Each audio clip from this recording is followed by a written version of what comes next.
The scene may reveal MCU's new Nick Fury. It may not seem like it at first, but the post-credits scene in Eternals sets up the stories of not just one, but two new Marvel Cinematic Universe heroes. The scene sees Kit Harington's Dane Whitman come dangerously close to wielding his family's famed Ebony Blade for the first time, only to be stopped by the voice of an unseen stranger. Fortunately, it was revealed shortly after Eternals' theatrical release that the scene's mystery character is none other than Mahershala Ali's Blade, who is set to appear in his MCU solo film sometime in the next few years. While the Eternals post-credits scene doesn't reveal much about what's next for either Dane or Blade, it does set up the latter character to play a surprising role in the MCU moving forward. What's your favorite sci-fi movie? Tell us now for a chance to get paid to write an article for Invert. Blade's unique debut. One of the leading theories surrounding Eternals' post-credits scene is how it will ultimately play a vital role in the formation of the Midnight Suns, a team of heroes that come together in the comics to fight predominantly supernatural threats. Blade and Black Knight are expected to eventually become members of the Midnight Suns in the MCU, as are Moon Knight,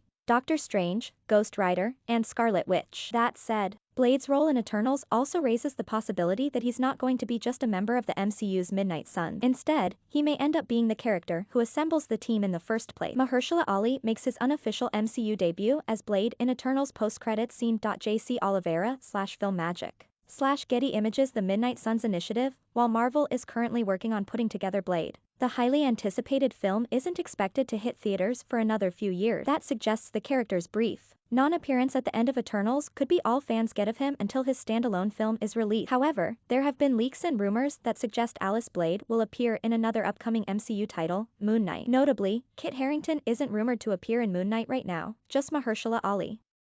That suggests that Alice Blade could, potentially, seek out Oscar Isaac's Mark Spector in a way similar to how Eternals implies he sought out Harington's Dane Whitman. Whether he's actively reaching out to characters like Dane and Marc because he wants to form a team with them is impossible to know for sure right now. But if there is going to be a character who fills that role for the Midnight Suns in the MCU, Blade would undoubtedly be an exciting and fitting choice. The Eternals post-credits scene, at the very least, suggests that he may know more about the supernatural side of the MCU than many of Marvel's other big screen heroes do. The Midnight Suns are a formidable Marvel Comics team. Marvel Comics. The inverse analysis. Marvel has proven time and time again that trying to predict its specific plans for the MCU is a foolhardy endeavor. But when the studio introduces a character like Blade the way it does at the end of Eternals, it's impossible not to think about how it may set up his future in the MCU. Of all the theories floating around online up to this point, the one that argues Blade will end up being the one who assembles the Midnight Suns is certainly the most compelling. After all, his one line in Eternals certainly sounds like something Nick Fury would say. Eternals is now streaming on Disney+.